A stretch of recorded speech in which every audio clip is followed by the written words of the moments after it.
This video, During the this video makes people mad. By the way, I will watch it on stream. By the way, 3 times already. Anytime I watch this, people get mad because this actually shows, it quantifies what they don't want their brain to quantify. I watch it again. COVID lockdown, this headline went viral. Nearly half of men say they do most of the homeschooling. Happy birthday, 3% Donna. of women agree. I bring this up not to debate who's right, but because it's a great example of something called egocentric bias. Most people think they do most of the work. For example, researchers have asked authors of multi-author papers what percentage of the work they personally did. And when they add up those percentages, the sum is on average 140%. Guys, I'm different. The reason why I had this behavior is that I always put in 110% and I get results. You need to understand something. Yeah, my contributions to the things that I do are absolutely colossal. They're massive. Guys, this video isn't about me, buddy. It's about other thing. It's not about me. When couples are asked to estimate how much of the housework they do, the combined total is almost always over 100%. Now, you might think this is because people want to appear more helpful than they actually are, but that's not it. When couples are asked what fraction of the fights they start or how much of the mess is theirs, the total is again over 100. People think they do more of the work, but they also think they cause more of the problems. So why is this? I think it's simply because you experience and remember vividly all of what you do, but not all of what everyone else does. So naturally, you overestimate your own contributions and underestimate others. And I think this bias leads us to underestimate the influence of other things on our lives, like the role luck plays in our success. Take hockey players, for example. This is interesting, If you ask chat. a professional hockey player how they managed to reach the NHL, they might mention their hard work, determination, great coaches, their parents' willingness to get up at 5 a.m. and so on, but they probably won't acknowledge how lucky they were to be born in January. And yet, in many years, 40% of hockey players selected into top-tier leagues are born in the first quarter of the year, compared to just 10% in the fourth quarter. An early birthday can make you up to 4 times as likely to be a pro hockey player. And the reason for this disparity is presumably because the cutoff date for kids' hockey leagues is January 1st. Those born in the first part of the year are a little older and so on average bigger and faster than kids in their league born late in the year. Now, as they grow up, this difference should eventually shrink to nothing, but it doesn't. Because the young kids who show the most promise are given more time on the ice and enter more tournaments where they receive better coaching and improve their skills. And these advantages compound year after year, so by the time you get to the pros, birthdays are heavily skewed towards the start of the year. Isn't that crazy, But does though? any professional hockey player feel thankful for their birthday? Probably not. And we are all like that, largely oblivious to the fortunate events that support our success. Probably the most significant bit of luck many of us enjoy is being born into a prosperous country. Around half the variance in income received by people around the world is explained by their country of residence and that country's income distribution. If you were born in Burundi, for example, which has the world's lowest gross national income per capita of just $730 a year, it doesn't matter how smart or hardworking you are, you're unlikely to earn much as an adult. Now, many people get offended if you point out how big a role chance plays in their success. I don't. And I get it. If we are just a product of our circumstances, then our hard work and our talent seem to count for nothing. People think it has to be either skill or luck that explains success. The way you beat all bad criticism is by building a strong intrinsic value. The way you see and perceive yourself is the most important core concept as an adult going in the world. I don't give a fuck what anybody says. Oh, you didn't earn this. What the fuck would I care? The truth is, you need both. Take these 8 track and field world records. All the athletes who achieved these records are obviously world class, extremely dedicated and talented, and yet when they achieved their world records, 7 out of 8 had a tailwind. Now, these athletes all had the ability to win a gold medal, but to set the world record required a bit of luck as well. The importance of luck increases the greater the number of applicants applying for just a few spaces. Consider the most recent class of NASA astronauts. From over 18,300 applicants in 2017, This one is very only interesting as well. 11 were selected and went on to graduate from the astronaut training program. Now, we can make a toy model of the selection process. Let's assume that astronauts are selected mostly based on skill, experience, and hard work, but also, say, 5% as a result of luck, fortunate circumstances. For each applicant, I randomly generated a skill score out of 100, and I also randomly generated a luck score out of 100. Then I added those numbers together, weighted in the 95:5 ratio to get an overall score. This score represents the selector's judgments, meaning the top 11 by this metric would become astronauts. And I repeated this simulation 1,000 times, representing 1,000 different astronaut selections. And what I found was the astronauts who were picked were very lucky. They had an average luck score of 94.7. So how many of the selected astronauts would have been in the top 11 based on skill alone? The answer was on average only 1.6. That means even with luck accounting for just 5% of the outcome, 9 or maybe 10 of the 11 applicants selected would have been different if luck played no. What it means is that I think is in super min-maxed fields and things, right? You absolutely need both almost fully maxed out. It is what it is. What it is. It is. Of course, it's not true for everything, right? But in things that are super cutthroat, yeah, you need No role at all. You need full. When competition is fierce, being talented and hardworking is important, but it's not enough to guarantee success. You also need to catch a break. Largely, I think we're unaware of our good luck because by definition, it's not something we did. Like the housework done by your significant other, it goes unappreciated. And here's the crazy thing. Downplaying the importance of chance events may actually improve your probability of success. Because if you perceive an outcome to be uncertain, you're less likely to invest effort in it, which further decreases your chances of success. So it's a useful delusion to believe you are in full control of your destiny. I mean, if I had known how bad I was when I started YouTube, or how much work it would take, I might have given up right then. Welcome to Veritasium, an online science video I find it to blog. be very interesting. Now, there may be another benefit to... I find it to be very interesting because a lot of fields, especially creative fields, are mostly delusion. They're super delusion based, right? And the reality is that you really can't make it if you're not delusional. It is what it is. It's how it is. But that thing filters most people that would even try it. Overlooking your lucky breaks, which is, it makes it easier to justify your place in society. If you have a lot of wealth or power, you can just chalk it up to your own intelligence, effort, and perseverance. It makes it easier to accept inequality. In one experiment, participants were put in groups of 3 in small rooms to discuss a complex moral problem. And one person in each group was randomly designated the team leader.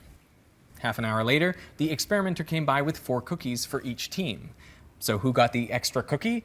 In each case, it went to the team leader. Even though they had no special aptitude, they didn't have extra responsibilities, and they'd gotten their position through chance alone. Once you have achieved a certain status, it seems natural to feel like you deserve it, and all the other good things that come your way. Now, this is just an anecdote, but whenever I've been upgraded to fly business class, I've always observed the worst behavior in my fellow privileged passengers. They just act so entitled and uncourteous. And research has found evidence for this as well. In another experiment, participants were asked to think of a good thing that happened to them recently. And then one group was asked to list their own personal qualities or actions that made that good thing happen. Another group was asked to list external factors beyond their control that led to the event. And a control group was simply asked to list reasons why the good thing happened. Now, for completing this task, participants were told they would be paid $1. But at the end, they were offered the option to donate some or all of the money to a charity. Results showed those who listed their own personal attributes contributed 25% less than those who listed external factors beyond their control. Now, think of what all this means for people in our society, specifically for people in positions of power, like business leaders and politicians. Now, undoubtedly, most of them are... So then I figured out, guys, it's like a crazy thing of psychology that I could never really explain. But way back in the days when I used to play League, I said I had this friend, okay? And my friend, I'm telling you, he was quantifically, and across all metrics, a worse player than I was at the game. Generally, he was a worse player, and he had a much higher win rate. The guy was just good in the game. It was the noob whisperer. He would talk in ways, and there's certain things in the game that made you perform better. And it always fascinated me, the way that just being a whisperer to noobs has its immense effect on how they're going to perform. Talented and It's hardworking, aura. but they have also been luckier than most. And like most of us, they don't realize just how lucky they are. And this gives them a distorted view of reality. They're kind of living in a form of survivor bias. All these leaders have worked hard and ultimately succeeded, so to them the world appears fair. In their experience, it rewards hard work. But what they don't have, It's like I go to gang bottom. Okay. I put what's watered, and I go, dewater your lane, fucking trash or whatever, right? Boom. Instead of saying, oh, cool, we got the ward, guys. I'll come in a couple minutes so we can get a kill bottom. Yo, one is discouraging, one is annoying, one it makes it feel guilty, whatever, and it gets into their head. And the other one is hopeful. Even though it's their mistake, you make it like, oh guys, we're being productive. Boom. It actually impacts the game a lot more. Is the experience of all the people who have worked hard and failed. So what are they to make of people less successful than themselves? Well, the natural conclusion is that they must just be less talented or less hardworking. And this perspective makes them less inclined to be generous, to give back. And they are the ones who set the rules for how society operates. And this is particularly unfortunate since one of the main ways many of us are lucky is in our country of residence. But what is a country except for the things put there by people who came before? The roads and the schools, public transport, emergency services, clean air and water, everything like that. It seems a cruel trick of our psychology that successful people without any malice will credit their success largely to their own hard work and ingenuity, and therefore contribute less to maintaining the very circumstances that made that success possible in the first place. Real. The good news is that acknowledging our fortunate circumstances not only brings us more in line with reality, it also makes us more likable. In a study where people had to read the transcript of a fictional 60 Minutes interview with a biotech entrepreneur, experimenters tried changing just the last paragraph where the interviewee is talking about the reasons for their company's success. In one version, the entrepreneur personally takes credit for the success they've had, but in the other, he says luck played a significant role. Now, people who read the luck version of the transcript judged the entrepreneur as kinder and thought they'd be more likely to be close friends with him than those who read the other version of the transcript. And raising our awareness of fortunate events can also make us happier because it allows us to feel gratitude. Personally, I am grateful to Michael Stevens of Vsauce, who on October 7th, 2012, posted the video, How Much Does a Shadow Weigh?, which shouts out my slow motion slinky drop video.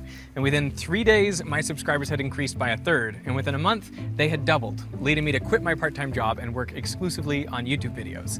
And I'm grateful to the writer of the free newspaper they give out on the trains in Sydney, who didn't quite understand You know what? And then you say, Vsauce made him, and you said as a joke. But a lot of people say, "Oh, this guy made him," but they don't say it as a joke. And you know what? You know what's crazy? Is that when you say that somebody made somebody, and you say someone who says that, it says a lot more about you than it says about them. And I wish you could have understood that fact. That this very small kind of glimpse. When you say somebody was made by somebody else, it is a very self-reflective. It's a mirror back onto you that you're saying, guys, this. It's what it is. Electricity, leading me to post this picture of their article to my Instagram with the caption, "What's wrong with this picture?" And I'm lucky that the first person to answer correctly was a beautiful woman who became my future wife.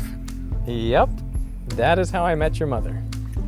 Now, initially, I wanted to make this video just to say our circumstances and psychology conspire to make us oblivious to our own luck.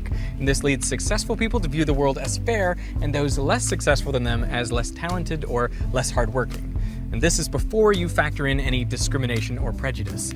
But it also became apparent to me that I should talk about what to do if you want to be successful in such a world. And I think the best advice is paradoxical.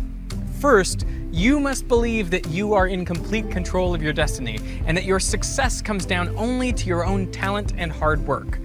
But second, you've got to know that's not true for you or anyone else. So you have to remember, if you do achieve success, that luck played a significant role, and given your good fortune, you should do what you can to increase the luck of others. Hey, so Five head.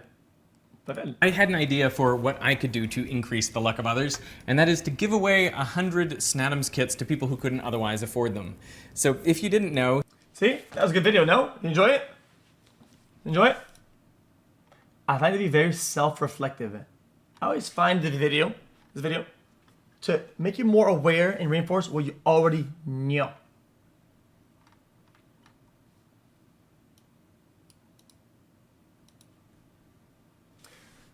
The reality is that you will get lucky. And sometimes You are lucky.